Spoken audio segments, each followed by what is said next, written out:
Hello, everybody. Welcome back to another episode of The Hard Truth. Today, I want to talk about the current proceedings for the Idaho 4 case and also the situation with the knife chief. But before I do, I need to make an announcement. Okay, from this day going forward, all of my videos regarding the Russia-Ukraine war or any world news will be in my world news channel. Okay, you can find that in my on my page. Okay, under channels. From now on, all of my scripture from the King James Bible and all talk associated with those scriptures will be on my Shekinah Glory channel. Okay, so there's something for everyone, and for those who are just diehard true crime fans, this Hard Truth channel will be strictly for true crime. Okay, so grab that coffee, that nice cup of tea. It's summertime over here, so it may be iced tea. Okay, as we begin our story.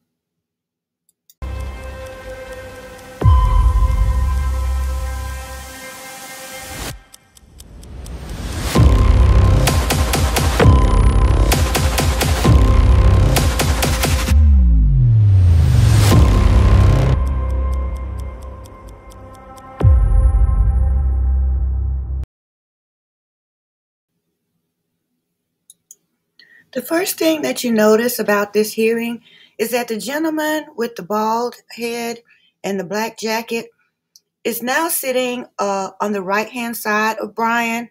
In the previous hearing, he was sitting behind Brian, okay, and it seemed like the only person he had was Ann Taylor. And so now he's kind of sandwiched in between two attorneys as if, he has a little bit more support. I was happy to see that. Okay.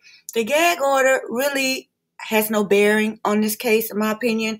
Both sides have leaked pretty much whatever they wanted to leak to the public as far as information. And so there's not really too much that's being suppressed that we don't know about. I believe there are people still walking around out there that believe there's just so much evidence that hasn't been released to the public yet that will have a great bearing on the case. I believe it's quite the contrary. I believe we know everything. I believe we have all the major points, anything that would have any type of significance, to the case. I think we already know. I don't think they're holding any big surprise or smoking gun that we don't know about. As a matter of fact, I think that the prosecution is struggling to manage the evidence that they've already presented, okay, in that PCA and through press releases. Okay, so they're not having good luck with that. So I really don't believe that there's anything else. All right. I also wanted to quickly talk about the knife chief DNA evidence.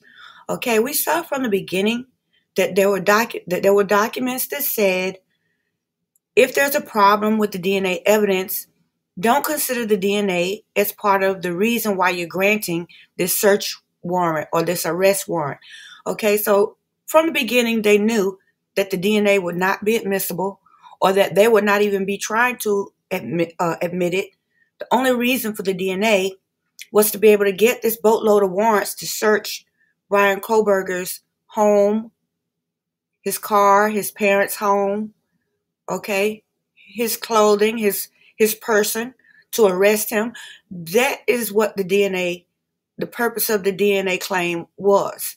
And from the beginning, I've told you that it's a crock of what? Okay, you can look back all the way to the beginning, my first 10 videos.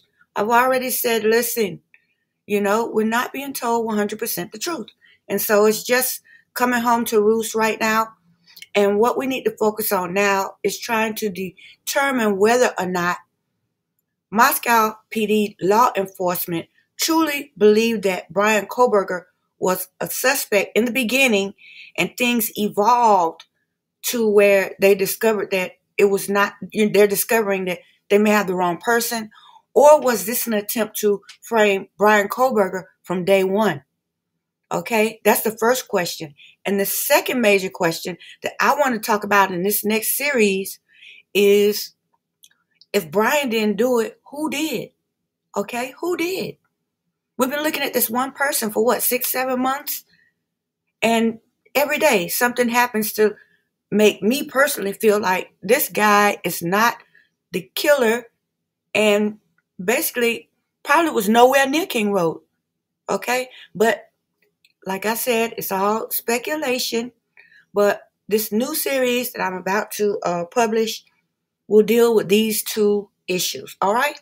Hopefully, you'll be able to find whatever you're looking for on my page. As I said before, you can look for memoirs of Russia-Ukraine war. These will be under the World News Channel. Okay? And all of my inspiration, believe me, our hard truth, scriptures, and discussions, our coffee and our tea is going to go on forever. I'm just moving it and separating it from this brains and gore and violence to its own space where it belongs. Okay? So we'll talk about that. You can let me know what you think about the new structure of my YouTube channel, and look forward to my next video in which we will start tackling some of these topics. Okay? Much love.